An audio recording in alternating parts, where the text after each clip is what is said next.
What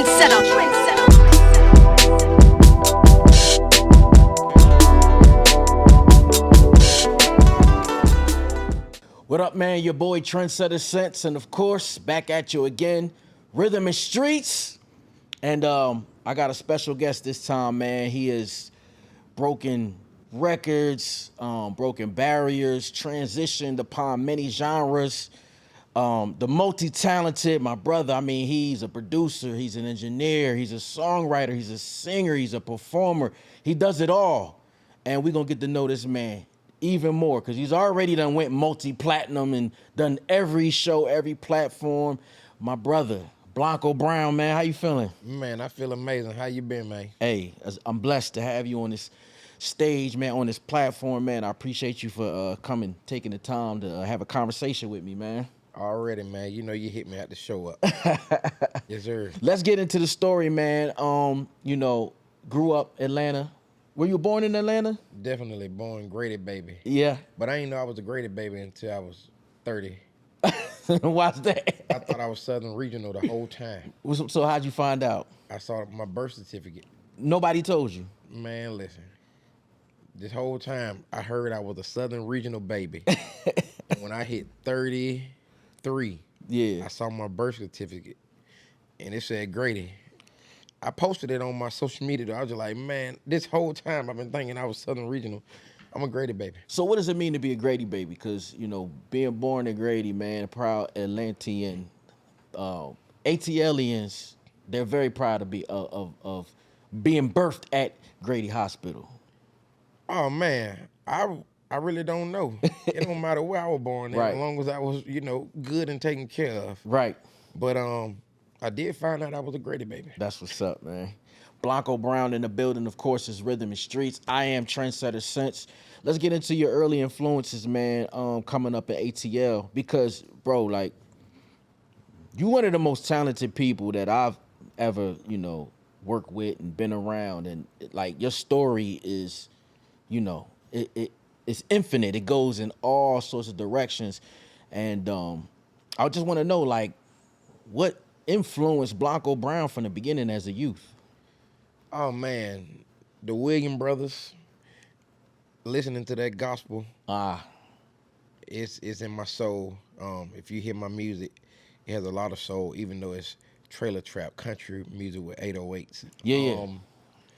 Just growing up around my family, my whole family singing. My dad, my mom, aunts, uncle, grandmas, they used to sing while they were cooking and just sing for no reason, you understand me? So I was inspired by my family more than anything. Okay. My dad and my grandmother, aunts, and them would turn on the Williams brothers every Sunday, and I just remember those records to sweep around your old front door before you try to sweep around mine. Yeah. Yeah. Those things. Yeah. When you were young, so I saw you in a group. You posted something that you in a group as a kid, like the first time? Yep. Me and my brothers and my cousin, Rod, who was in a group called, I forgot the name of the group. Long story short, we went through about 4 or 5 different names. RTB, Raw Talented Brothers, ×3 because there was 3 brothers singing together. Then we had Cavi when we got older. And it was just me, my older brother, and my cousin Rod at the same, you know. But my youngest brother, he was doing his solo deal, signed to Blackground. Okay. We were signed to Jasper, Cameron, okay. Street Love. Yeah. Shout out Jasper. Like our first placements were actually Street Love album for Lloyd and Sierra, the Git Up remix. Wow. Yep, so okay. You go back to those records and hit old background vocals. That's me, my brother, and my cousin singing all those. Okay. Yep. Was that was your first taste being like in the music industry? No, I signed my first deal when I was 7. Okay. ×3 was the name of the group.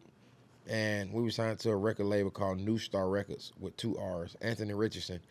And we would like do shows from here to goddamn gone Alabama to South Carolina, North Carolina. Had like a good little fan base. We got to open up for like the Blind Brothers of Alabama and Kilo Ali, some everything. I'm talking about like we were getting in the clubs we were never supposed to get in, but we were able to perform and get in those clubs like Club Flavor. I would never order that. I wasn't old enough. I remember that. And we were performing that and some everything. Ah, But my uncles, well, my uncle and my cousin, they were signed to LaFace Records. So I grew up on the tour bus with like got you. Tony Braxton and Pebbles and Craig Mack and Ah, some of everybody, man. ah. Now I see it. Now I see it. So, you know, engineering, vocal production. I mean, you pretty much have done everything. Yeah. Like, where did all this evolve? Man, it's just that young kid that wanted to do what he loved to do and didn't want to work for nobody. Right, I wanted to work for self. right. I've had 2 jobs in my whole life, and between the 2 jobs, I've only given them 9 months total, just enough to birth my own self. Right. Charlie Staker at the airport, and I was working at Ford Air Solutions in the warehouse, Okay. and I didn't like neither one of them. 9 months, huh? 9 months is all I've given anybody outside of me. So when did you know, like, did you always know even as a child, like you knew, like, that what your purpose was? Man, I didn't know what my purpose was, but I knew it wasn't working for nobody else Right. because I just know me. Yeah. And I'm hands-on. I like to own things. I like to build things. That's why I got into the vocal production and things that you know me for. Because Right. I can bring potential out of artists that they didn't even see in themselves. I seen it firsthand. And when they got done with those records and they listened back and I could see the joy and excitement on their face, I was like, I'm living in the vein of where I need to be. This is my blood flow. Yeah. That's crazy because, like, my first introduction with you was actually working with Monica. Yep. And she brought you in as a vocal producer. Yep. And you've actually you did that whole Code Red album that she was putting out at the time, right? The whole album. Yeah. From Just Right to Me to everything on it. Yep. Right. And then, like, she did a song for me, and she brought you in, and her manager Melinda was like, "We bringing in Blanco," and I was like, "All right, cool." So we came in, patchwork, Yeah. and I was just watching how.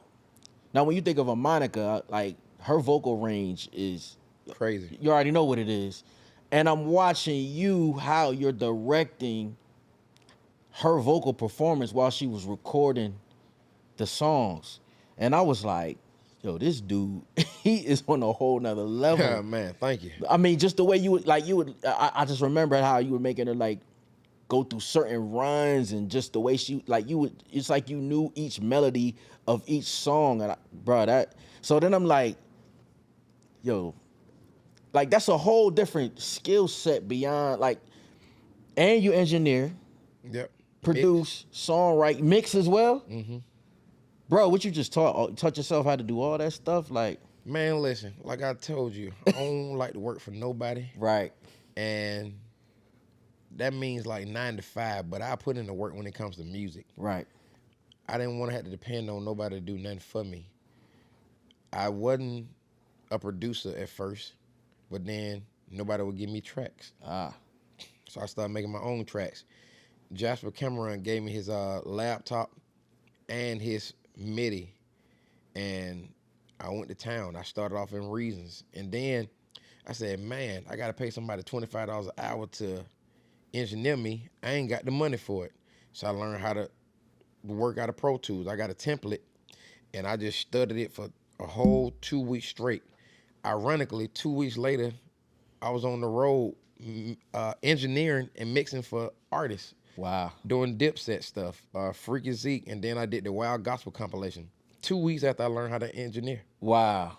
Yeah, I mean, I'm a quick learner. Right. And if you put me in a room, it looks as if I know exactly what I'm doing, even if I don't. Because I always hold my head high and know that I can get through anything. Because I've always had to make things work. So you saying it's like the circumstances, like, it was Me. It gave you the ultimatum, like, either It created me. Yeah. I mean, like, all the way down to the vocal production. When I was younger, I was told I couldn't really sing. I should stick to, like, art. So I went to school and got a Bachelor of Fine Arts. Wow. I actually graduated, like, top 10 artists. Wait, bro, hold up. We got to rewind. Somebody told you couldn't sing. Bro, your vocal range is crazy. Yeah, it was a confidence thing, man. My brothers song so good and my whole family song so good. Every time I opened my mouth, if I felt a little shaky or nerves, I would just shut up. Okay. Or I was seeing the things incorrectly. But I learned my strengths being in the background and learning to make people proud of what I did, even without leading. And my brothers, they would sing, and I would add another note or a minor chord, and I would sing in between those, those diminished notes and everything. And they'd be like, "Man, how did you come up with that? Where did that come from?" Yeah. And I could just hear it. Yeah. And it's ironic because when you met me, people called me Blanco the Ear. Ah. Yeah.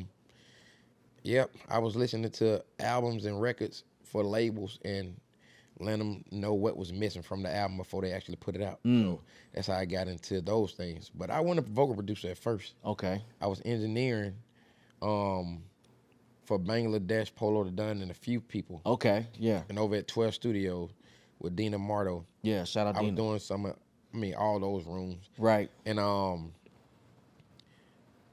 I just felt like I was being taken advantage of because if I was engineering and I was vocal producing at the same time, I'm getting paid $25 an hour.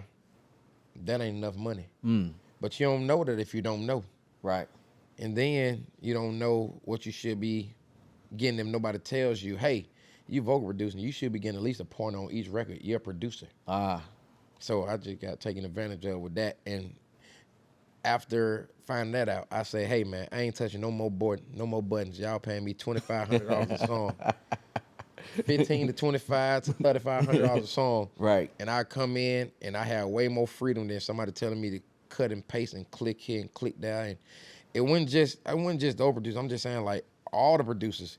People gonna get exactly what they can get out of you if you don't know no better. Right. And they're gonna pay you exactly what you asked for. Ah. I didn't know what to ask for, but when I did, Yeah. let me tell you something. Oh, he right 100. Blanco Brown in the learned. building. Rhythm and Streets. So all right, you're vocal producing, you're engineering, you songwriting, doing all these things. When did it come upon you that it's time for Blanco Brown to be Blanco Brown? Man, I never wanted to be an artist. Really? I just didn't. I got so used to being in the background and living my life, and I seen the lives of the people I was working with, several celebrities, and how they had to move and how they didn't want to be in the public certain ways, or how they did one thing and they got scrutinized for it their whole careers. And I was just like, I don't want this life. This is too hard. You sacrifice everything to do art Yeah. and make ends meet, and so that was never in my In your plans. plans. But I created this sound in 2012, and I would get laughed out the room before I created the sound. Really? It was just traditional country. They'd be like, boy, you can't do no country. Darius Rucker, the only one to get in there. They were like, and he tricked everybody. He was in Hoot in the Blowfish first. Right. And I was just like, man, hold on. You got to be kidding me. We got Charlie Pride and some everybody. Bobby Blue Bland. The list goes on. Black people created the guitar and the banjo. You know what I'm saying? So my thing was, this can't be right. 2012, I was motivated by people around me again telling me what I couldn't do. And that's what stemmed me to always do what I was going to do. Okay. I started adding 808s, hi-hats, kicks, snares, drums, spoons, some everything to those country tracks. And they took on this hip-hop form, but still had the storytelling of country music. Got you. So it was like Johnny Cash meets Outkast. Ooh. That's fire. And that's what I built my career on. And this is the coin term trailer track. Trailer track, which I own. I trademarked it and patented and everything. Yep, so I had 2 number ones back to back. One on the charts as the Hot Country Songs, and then another number one on the radio, which was unheard of for artists that debuted. So I hold a record now for Billboard Country Hot Songs. It's never been in the history done before. An artist debut and go double digits at number one in the history of the whole chart. Wow. And I did 12 weeks And then I went on to become the #1 songwriter, dethroning Drake as the #1 Hot 100 songwriter. Wow. And then at the same time, I was the #1 country songwriter for 19 weeks. Wow. And top 5 producers for country and Hot 100 for like countless weeks. Like, wow. and it still haven't been done. So, I mean, once you first, it really can't be a first after that. But like, it just hasn't been done. It's a blessing, man. Trendsetter.